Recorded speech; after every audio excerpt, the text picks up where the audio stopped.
दोस्तों, हर नौजवान युवक का यह सपना होता है कि वह अपनी अलग पहचान बनाए, उसकी योग्यता पर बनी हो, वो कुछ ऐसा कर दिखाए जिस पर उसको गर्व हो। कुछ ऐसा ही सोचना था एक व्यापारी के बेटे का। ये कहानी है जापान के एक व्यापारी की, जो उस शहर का सबसे अमीर व्यक्ति था। उसके पास सब कुछ था, उसके पास किसी चीज की कोई भी कमी नहीं थी, केवल अपने बेटे से परेशान था।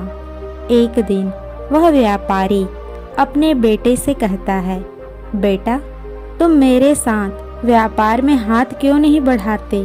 तुम्हें व्यापार के तौर तरीके सीख लेनी चाहिए, क्योंकि भविष्य में तुम्हें यही तो करना है। यदि तुम व्यापार में हाथ नहीं बढ़ाओगे तो फिर क्या करोगे? वह नौजवान युवक अपने पिता से कुछ नहीं कहता, क्योंकि उसका व्यापार में बिल्कुल भी मन नहीं लगता था। वह दिन भर मार्शल आर्ट की किताबें पढ़ता और जब भी कोई समुराई शहर में आता तो फिर पूरा समय उसी के पीछे पीछे घूमता रहता। एक बार पूरे परिवार के सदस्यों ने मिलकर उसे समझाने की कोशिश की। वे कहने लगे, बेटे, तुम्हारे पास इतना बड़ा व्यापार है, फिर भी तुम अपने पिता का हाथ क्यों नहीं बढ़ाना चाहते? यदि तुम अपना व्यापार नहीं देखोगे तो फिर कौन देखेगा? इस पर वह नौजवान युवक, मैं खुद के दम पर कुछ बनना चाहता हूँ। मैं चाहता हूँ कि मेरी एक अलग पहचान हो, लोग मुझे जाने, और इसलिए इस देश का सर्वश्रेष्ठ धनुर्धर बनना चाहता हूँ। उस युवक की बात सुनकर उस व्यापारी को बहुत क्रोध आया, लेकिन फिर भी उसने अपने क्रोध पर काबू पाया। कुछ देर सोच विचार करने के बाद व्यापारी ने अपने बेटे से कहा, बेटा, अगर तुम यही करना चाहते हो तो ठीक है, मैं तुम्हें अगले 3 साल का समय देता हूँ। ये सुन वह नौजवान युवक बहुत खुश हुआ। तभी आगे वह व्यापारी कहता है, लेकिन मेरी एक शर्त है। इस पर वह नौजवान युवक कहता है, क्या शर्त है पिताजी? उसके पिताजी अपने बेटे से कहते हैं, देखो, मैं तुम्हें अगले 3 साल का तो समय दे रहा हूँ, लेकिन तुम्हें हर साल मुझे यह बताना होगा कि तुम क्या कर रहे हो और तुमने उसमें कितनी उन्नति कर ली है। यदि तुम अपने काम से संतुष्ट कर पाए तब तो ठीक है, वरना तुम्हें मेरे साथ व्यापार में हाथ बटाना होगा। नौजवान युवक काफी सोच विचार कर अपने पिता से कहता है, ठीक है पिताजी, मुझे आपकी शर्त मंजूर है। उसके ठीक 2 दिन के बाद वह नौजवान युवक अपने पिताजी का आज्ञा लेकर धनुर्विद्या सीखने के लिए अपने घर से निकलता है और वह कई दिनों की यात्रा करके गुरु के पास पहुंचता है। वह गुरु, जो जापान में धनुर्विद्या और युद्ध कला सिखाने के लिए प्रसिद्ध थे, उनकी ख्याति दूर दूर तक फैली हुई थी, लेकिन वह बहुत कम लोगों को अपना शिष्य बनाते थे। वह नौजवान युवक उन गुरु के पास पहुंचकर उन्हें प्रणाम करता है और कहता है, हे गुरुवर, मैं आपके बारे में बहुत सुना हूँ और इसलिए मैं बहुत दूर से यात्रा करके आपके पास आया हूँ। मैं आपसे धनुर्विद्या सीखना चाहता हूँ। मैं धनुर्विद्या में बेहतर होना चाहता हूँ। फिर जवान युवक सारी बातें कहता जा रहा था, लेकिन इस पर गुरुवर कुछ भी जवाब नहीं दे रहे थे। और जब कुछ देर तक उन गुरुवर ने जवाब नहीं दिया तो इस पर उस नौजवान युवक ने अपने घर पर सारी बातें गुरुवर को बता दी। उसने यह बता दिया कि किस तरह से उसके पिता ने उसके सामने शर्त रखी है कि यदि वह अपने जीवन में सफल न हो पाया उसने अपने जीवन में वह न कर पाया जो वह करना चाहता है, तो उसे उनका व्यापार आगे बढ़ाना होगा।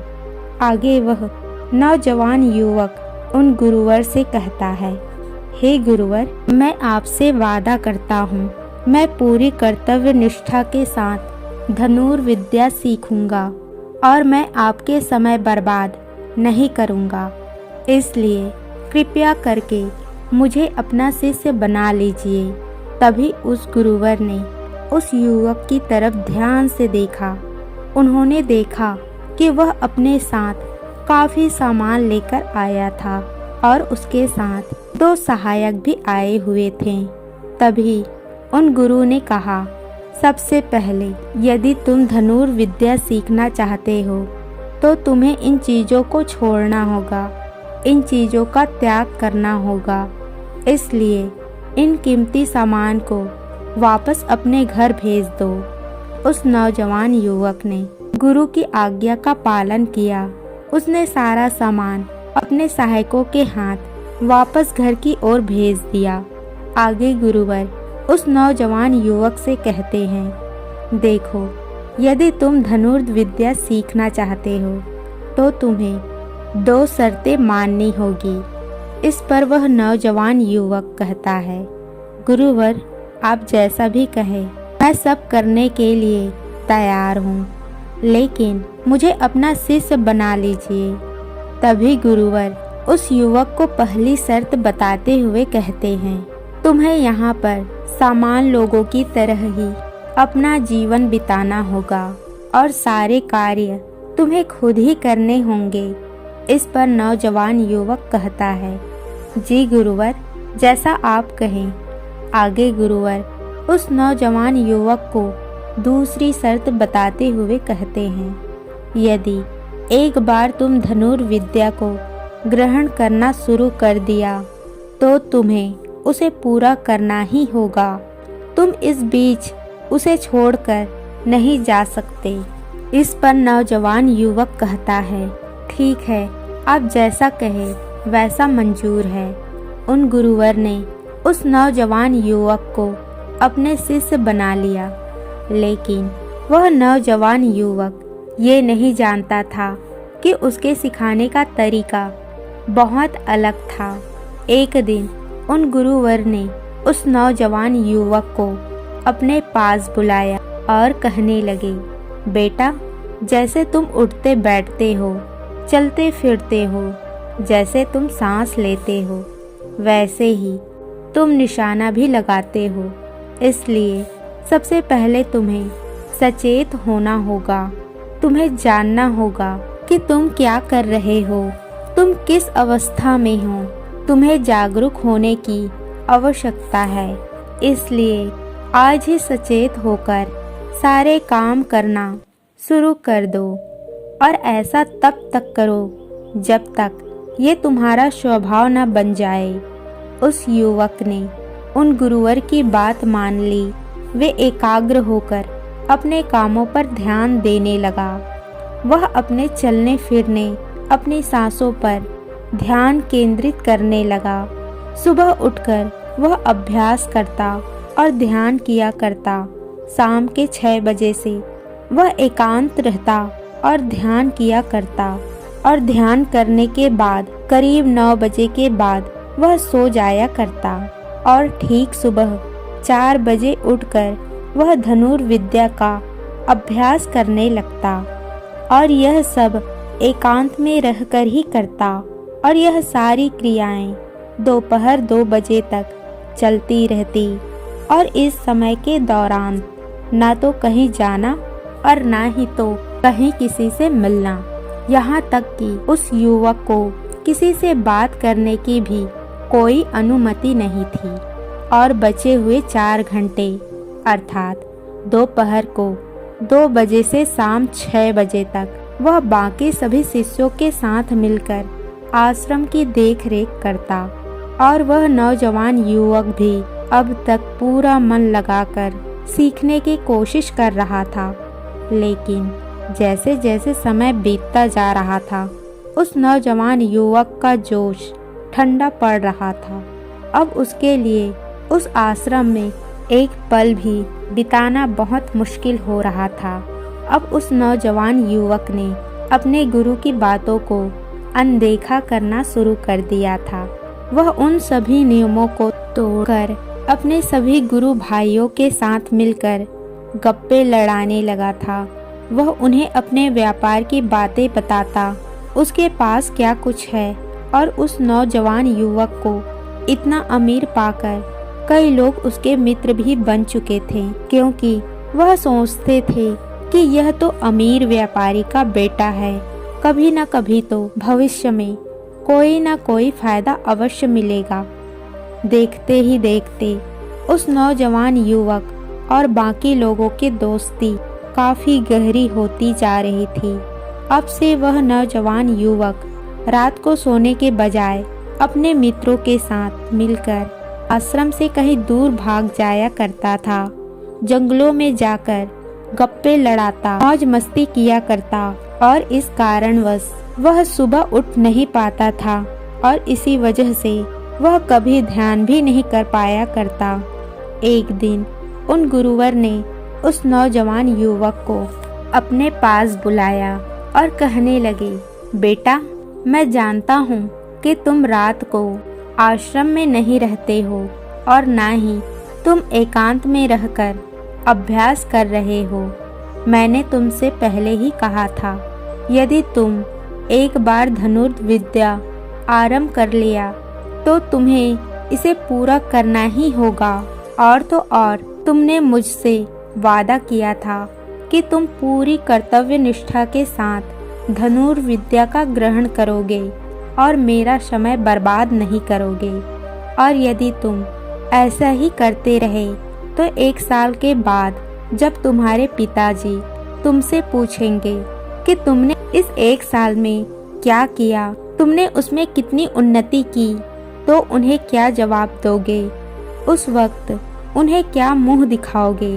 इस पर वह नौजवान युवक कहता है, हे गुरुवर, आप सत्य कहते हैं। जब मैंने शुरू किया था तो मेरे अंदर उत्साह था, मेरे अंदर धनुर्विद्या सीखने की जिज्ञासा थी, लेकिन तब मैं ये नहीं जानता था कि मुझे अकेले रहकर अभ्यास करना होगा। एकांत रहकर मैं थक चुका हूँ और यह मुझे बहुत कठिन लगता है। मेरा एक एक पल जैसा मुझे काटने को दौड़ता है। जब भी मैं ध्यान करने बैठता हूँ तो मेरा मन यहाँ वहाँ भागता रहता है और मैं ध्यान नहीं कर पाता। इसी कारण मेरी चिंता और भी बढ़ जाती है। मुझे समझ नहीं आता, यदि मैं ध्यान नहीं कर पाऊँगा तो मैं अपने अभ्यास को पूरा कैसे कर पाऊँगा। और साथ ही साथ मैं एकांत में रहता हूँ, तब भी मेरे मन में तरह तरह के विचार चलते रहते हैं। मैं इन्हें पीछा छुड़ाना चाहता हूँ, लेकिन मैं इनसे पीछा छुड़ा ही नहीं पाता। लेकिन इस पर गुरुवर मुस्कुराने लगे और उस युवक से कहते हैं, बेटा, जिस अकेलेपन से भागने का प्रयास कर रहे हो, इस अकेलेपन में बहुत ताकत होती है, इसे तुम्हें समझना चाहिए। किंतु फिर भी तुम अपने अभ्यास को बीच में छोड़ना चाहते हो तो मैं तुम्हें नहीं रोकूंगा।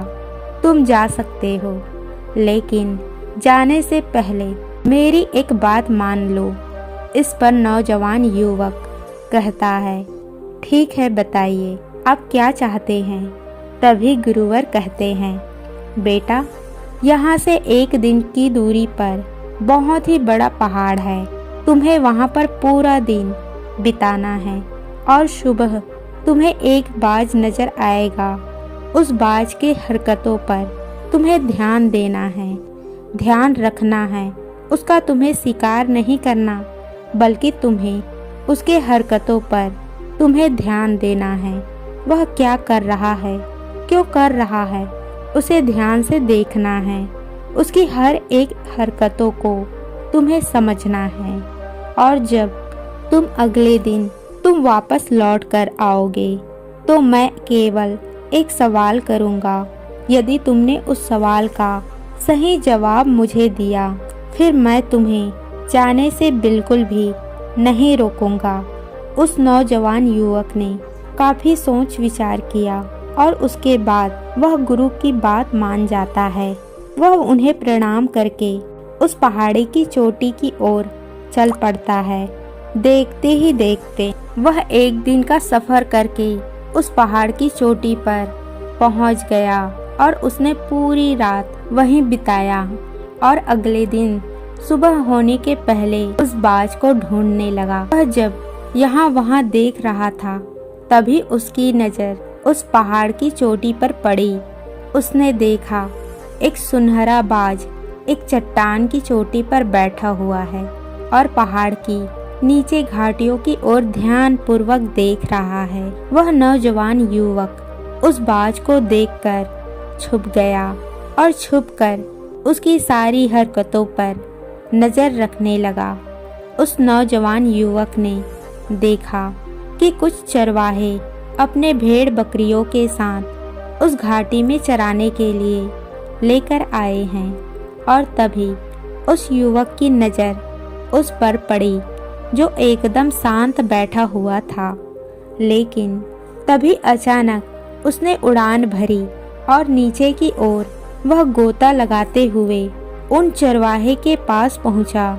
जब तक चरवाहे की नज़र उस बाज पर पड़ती तब तक उसने भेड़ बकरियों में एक बकरी के बच्चे को अपने पंजे में दबोचा और उसे ले उड़ा। जब तक चरवाहे समझ पाते तब तक शिकार उड़ चुका था। वह नौजवान युवक यह देखकर बहुत हैरान रह गया। ये समझ चुका था कि आखिर गुरु ने उसे इस चोटी पर क्यों भेजा है। वहां से वापस अपने गुरु के पास लौटा और उसने वहां पर बीती हुई सारी कहानी गुरु को बता दी। अभी गुरुवर ने उसे कहते हैं, अच्छा तो मुझे यह बताओ कि तुमने यहाँ पर क्या सीखा। तभी वह नौजवान युवक कहता है, गुरुवर वो बाज बहुत ही चालाक है। काफी देर तक तो यूं ही वह शांत रहा, लेकिन जैसे ही अपना शिकार नजर आ गया उसने शिकार तय किया और एक उड़ान भरी और उड़ान के साथ वह अपने शिकार को ले उड़ा। उसे हमें यह समझ मिलता है कि वह बाज बहुत ही चतुर और बहुत ताकतवर भी है और साथ ही साथ वह बहुत तेज भी है। इस पर गुरुवर हंसते हुए कहते हैं, बेटा उस बाज को तुमने आज देखा है, लेकिन यदि तुमने करीब 2 महीने देखा होता तो तुम उस पर यकीन नहीं कर पाते। ऐसे बाज केवल पहाड़ी इलाकों में ही पाए जाते हैं और इन बाजों की उम्र करीबन 80 वर्ष के भी होते हैं। लेकिन जब उसकी आधी उम्र अर्थात उनकी 40 साल की उम्र पूरी हो जाती है तो वह शिकार नहीं कर पाते। उसे महत्वपूर्ण निर्णय लेना पड़ता है, क्योंकि इस अवस्था में उसके शरीर के तीनों महत्वपूर्ण अंग में असर होने लगते हैं। पहला, पंजे जो कि लंबे और लचीले हो जाते हैं और शिकार पर पकड़ बनाने में कमज़ोर होने लगते हैं। दूसरा, चोंच जो कि आगे की ओर मुड़ जाती है और भोजन निगलने में मुश्किल होने लगती है। तीसरा, पंख जो भारी हो जाते हैं और सीने से लगने के कारण पूरे खुल नहीं पाते हैं। ये उसके उड़ान सीमित कर देते हैं। भोजन ढूंढना, भोजन पकड़ना और भोजन खाना तीनों काम करना मुश्किल हो जाते हैं। उसके पास 2 ही रास्ते बचते हैं, या तो शरीर छोड़ दे या फिर खुद में बदलाव करे। इनका शरीर मृत्यु की ओर बढ़ने लगता है, लेकिन उनकी विशेषता तो यही है कि बाज अपने मृत्यु को स्वीकार नहीं करते। जहाँ पहला रास्ता सरल और तुरंत समाधान देने वाले, वहीं दूसरा अत्यंत पीड़ादायी और लंबा बाज पीड़ा चुनता है और खुद में बदलाव होता है। वह धीरे धीरे उड़ान भरकर किसी ऐसी जगह पर जा पहुंचता है जहां बहुत शांति होती है और वहां अपना घोंसला बनाता है।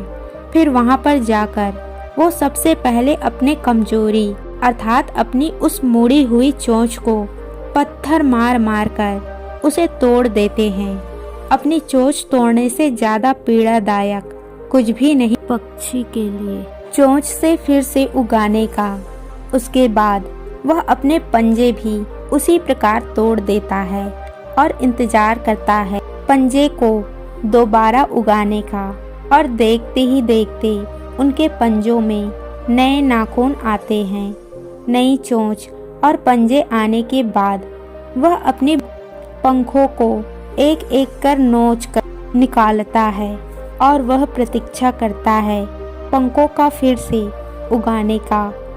उस क्रिया में पूरे 3 महीने लगते हैं और 3 महीने के बाद इन बाज का नया पुनर्जन्म होता है और तब तक उसे मिलती है नई भव्य और ऊंची उड़ान, पहले जैसी उड़ान।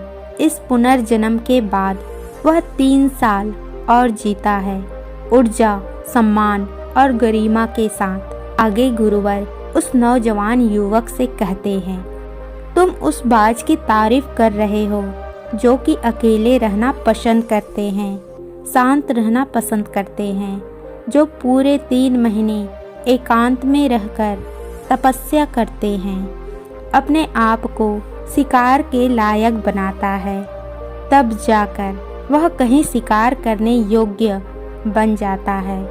तुमने देखा होगा कि जो भी ताकतवर इंसान है वह हमेशा एकांत ही रहता है, लेकिन जो व्यक्ति का मन कमजोर है, उसके अंदर कमियां हैं, वह लोगों के बीच छुपने का प्रयास करता है।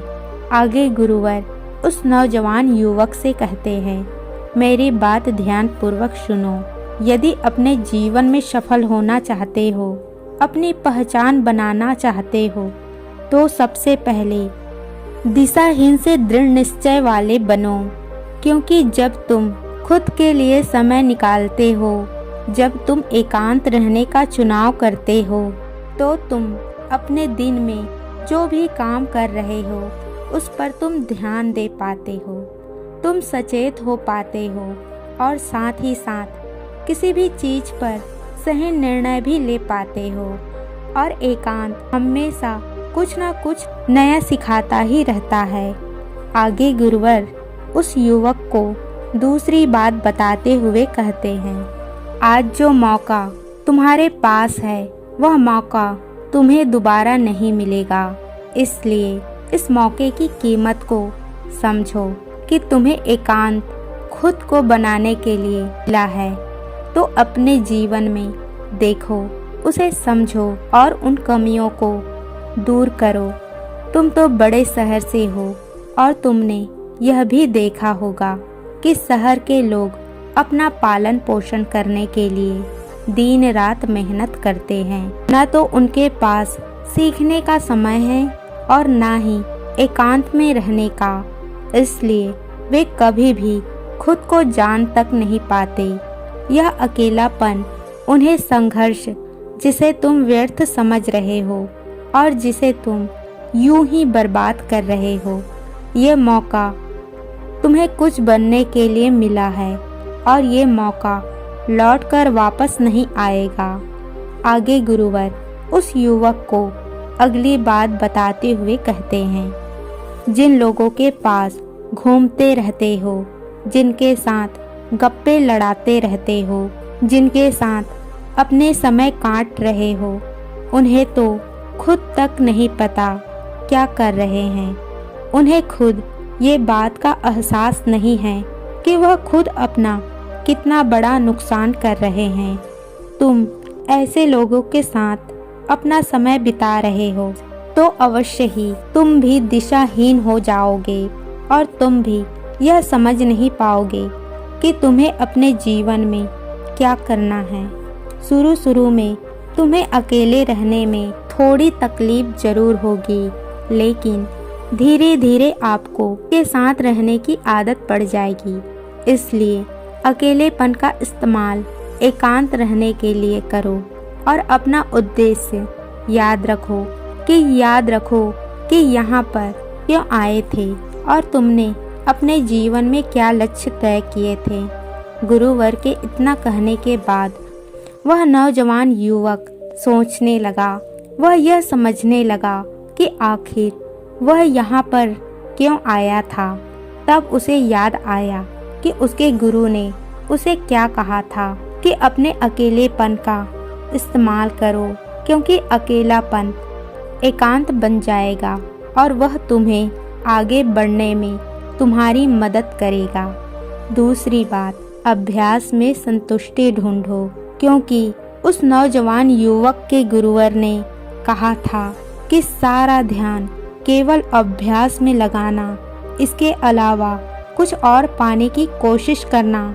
क्योंकि जब हम कहीं और जाने की या कुछ अलग पाने की कोशिश करने में लग जाते हैं, तब हम अपने मन के जाल में फंसते चले जाते हैं और हमारा संबंध वर्तमान से टूट जाता है। और तब हमें ऐसा लगने लगता है जैसे हम कहीं पर फंसे हुए हैं। हम बहुत दुखी हैं, बहुत निराश है और कहीं पर पहुंच नहीं पा रहे हैं। और इसी के साथ उस नौजवान युवक को उन गुरु की तीसरी बात याद भी आती है कि प्रकृति में जब भी तुम्हें समय मिले तो किसी एकांत जगह जाकर या फिर किसी पेड़ के नीचे बैठकर केवल अपने सांसों पर ध्यान दो।